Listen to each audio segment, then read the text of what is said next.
double twist on ball. It's hard, but it's not hard. That's right. One word of advice. Think about the position on the springboard of your body and it be square as ever. Just upright like it. Alright. That one feel? You know what? I'll square on the board. Right, now I've got a question for you on here. Right. It says, Nathaniel Ball says, Niall, I was wondering why you cut the middle finger off your grips, off your high bar guards. Alright. The truth is, Ashley, my teammate, did it. So I thought I'd try it out, and I believe, and we just think it's more comfortable. Like you don't feel any different, but you just got more movement in that finger. And it's a bit different, a bit funky, and I can sweat a little.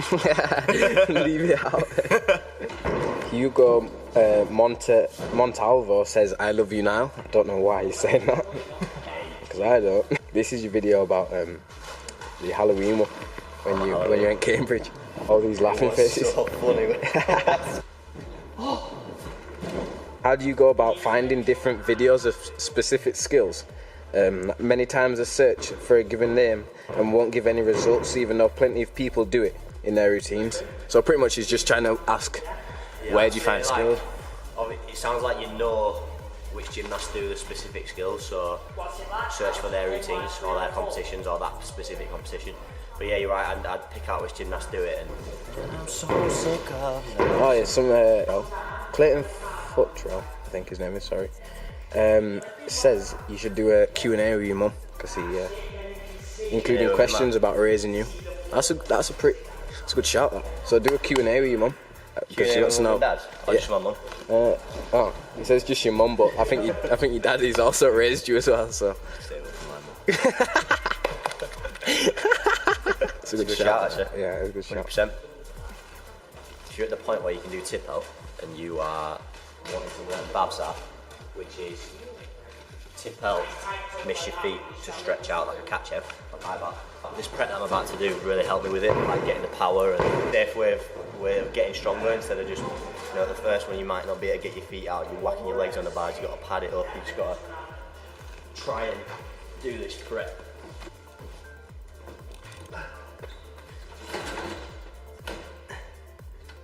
Just generating the height for the Babsa. It's going to disappoint you, mate. Gymnast Debs says that she hates the choc sauce, the hot choc sauce. In the breakfast. The choc shot sauce. Right? Fair play, I love it. Yeah, she says everyone in the family hates it. She's missing out, mate. I just get the Bob Standard Nutella, that is probably nicer. Bart Schleif says, hey now, can you please explain how to overcome fears and do some new stuff in gymnastics? Overcoming fear.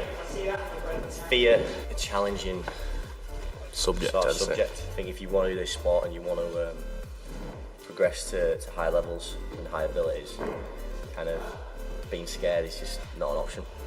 Obviously the fear aspect is there, and I do get nervous trying new skills all the time. It's the ability to have confidence in yourself, to just get up and do it, go for it. If your coach thinks you can do it, then having trust in them, trust in yourself.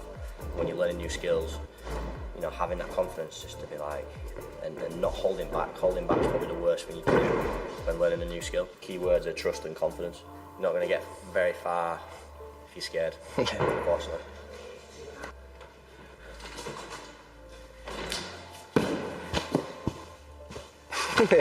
Oh, you need to push me into the pit. There's no trust or confidence in that job.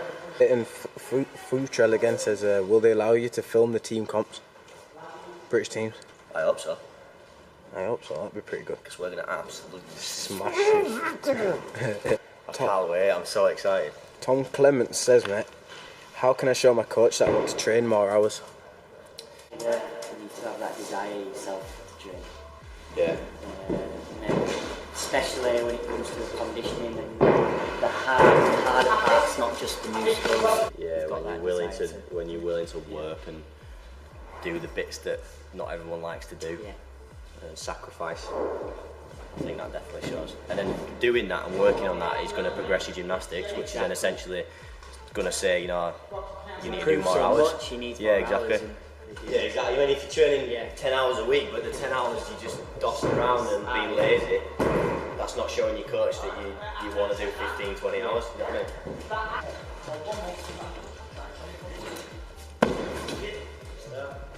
That's pretty good, that now. Last piece, British teams to win gold. Caitlin Woofit says Leeds with a love heart. Leeds. She knows what she's talking about there. So, January, Leeds Gymnastics are doing a gym festival in Leeds Arena.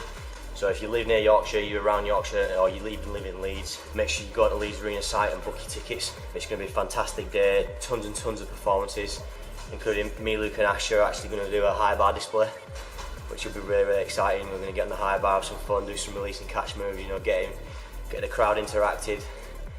So make sure you purchase the tickets 22nd. It's Sunday the 22nd of January. So website, Leeds Arena, get your tickets booked. Myself, Ashley, Lucas, all these guys who train here, the young, the whole from recreational upwards, even parents and tots I think are doing a display, and even the coaches. So it's going to be a fantastic day. So, let's fill Leeds Arena out. I may not always love you, I'll make you so sure about it. God only knows what I feel without. Rocco, how much do you weigh?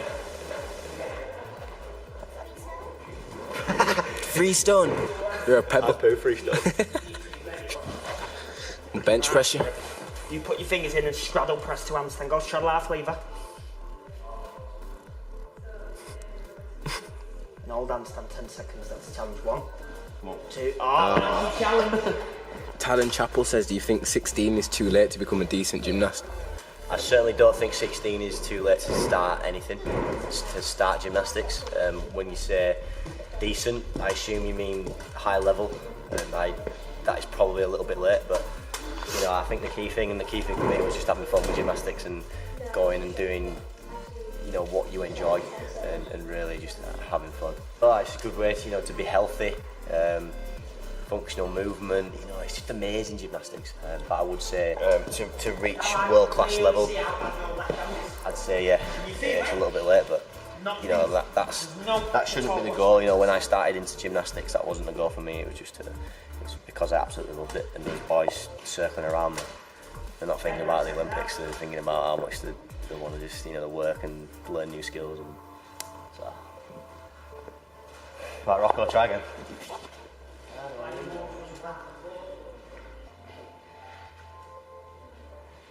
Whoa! That's going to be the thumbnail, mate. Oh yeah, that's pretty good too. Duke Zoll says, so do you take days off to recover now? Yes, 100%. I have 1 day off, full day off a week, and we have 1 to 2 sort of half days where we just do 1 session. And recovery, I'm recovering right now. As soon as the second you finish training, the thoughts and the mindset is on recovering for the next session, in my opinion. And the time spent out at the gym recovering is just as important as the hours trained. After a 3-hour training session, you walk out of the gym more out of shape than you did when you walked in. That's fact. And it's how you then recover and recuperate your body, fuel it well, eat good food, massage, sleep, all that kind of thing. Baths, ice baths. So yeah, if you're not recovering sufficiently, then that could be a reason why you're not progressing as much, you're not getting stronger, etc. How far do you have to travel to gym?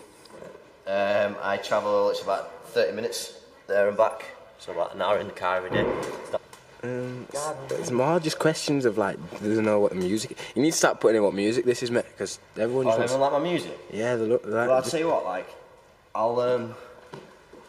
I've got, if you search my name on SoundCloud, I've got go through my likes and my playlist, but I need to update my training playlist, so I will endeavour to do that this week and make an absolute, I might make a complete new one, call it 2017 or something, and make the sickest playlist. Right, that's all the questions. That's literally, I've gone through everything, every video since the one that you told me to. Well, that's fine, mate. I really appreciate that. There's hardly any questions. They all just want to know what your music is, to be fair, and how much you love your family and how much everything. Well, I really appreciate it, and I will get a playlist done for you all. It'll be on my SoundCloud, so I'll tweet or whatever when it's done. And certainly more stuff from my family, especially my dad, because he loves playing up to the camera, you know what he's like. Hope this was interesting, good help, answered some of your questions. We're back with another one. We'll probably do these sort of once every few weeks, where Lucas will be cameraman and scroll through my comments. This is all I've been doing. And thanks for watching. Remember guys, train smart, keep it real. See you later.